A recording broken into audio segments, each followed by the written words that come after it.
और उन्नाव से खबर, जहां पर सदर कोतवाली के पास दबंग ने रंगदारी देने से इनकार करने पर दुकानदार पर फायरिंग शुरू कर दी। वो तो गनीमत रही कि दुकानदार बाल बाल बच गया। आरोप के मुताबिक दबंग युवक ने दुकानदार से 20,000 की रंगदारी मांगी थी। जब दुकानदार ने पैसे देने से इनकार कर दिया तो दुकान में गोली चला दी। इसके बाद दुकानदार किसी तरह से जान बचाकर भागकर कोतवाली पहुंचा और शिकायत देकर सख्त कार्रवाई की मांग की है। तमंचे से फायर करने की वारदात सीसीटीवी में रिकॉर्ड हुई है।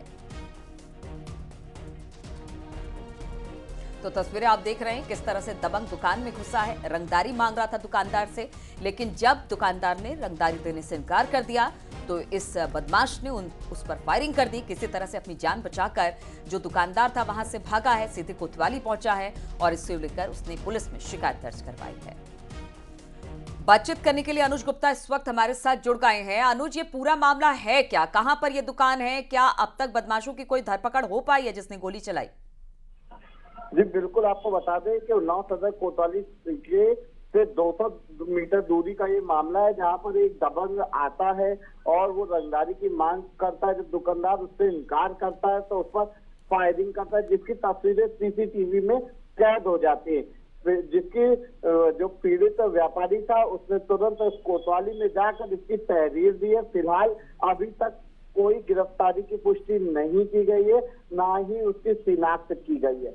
वहीं दबंग की फायरिंग से व्यापारियों में आक्रोश है कि इस तरह से अगर रंगदारी के लिए फायरिंग की जाएगी तो वो लोग आखिर व्यापार करेंगे तो कैसे। फिलहाल अभी तक पुलिस की तरफ से पूरी घटना को लेकर कोई भी बयान सामने नहीं आया है, जबकि तस्वीरें सीसीटीवी में कैद हो गई। ठीक है अनुज, बहुत बहुत शुक्रिया आपका जानकारी देने के लिए।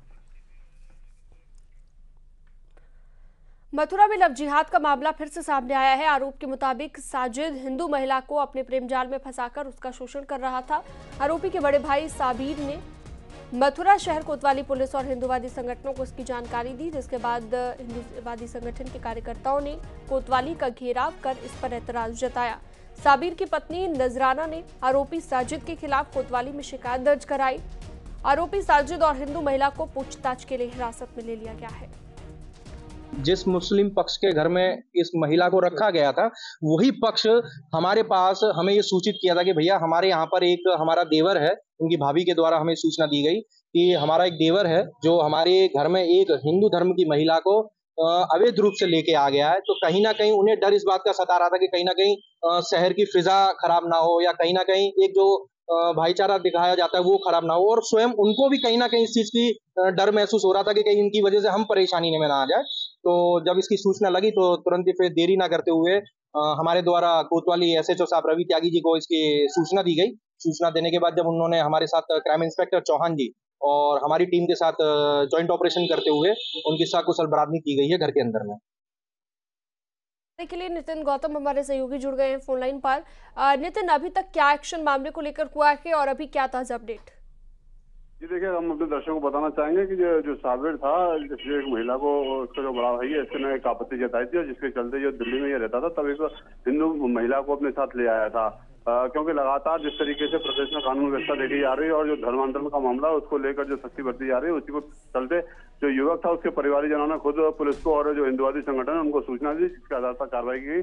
फिलहाल पुलिस अभी जो महिला को उससे पूछताछ कर रही है और पूछताछ करने के साथ साथ उसके परिवार वालों से संपर्क साधने का प्रयास कर रही है और इस बात को जानने का प्रयास कर रही है कि महिला स्वेच्छा से आई है, उसके परिवार वालों के द्वारा कहीं उसके संग किसी तरीके का व्यवहार जो था वो गलत था, जिसके चलते महिला इससे साथ आने को तैयार हुई है। तो फिलहाल अभी पुलिस की मामले की जांच कर रही है और उसी के आधार पर कार्रवाई होगी और तथ्य सामने निकल कर आएंगे। जी ठीक है, बहुत शुक्रिया तमाम जानकारी के लिए आपका नितिन। और यूपी कैबिनेट की मीटिंग चल रही थी जो अब खत्म हो गई और इस वक्त प्रेस ब्रीफिंग चल रही है, आइए सुनते हैं। लेकिन उसके लिए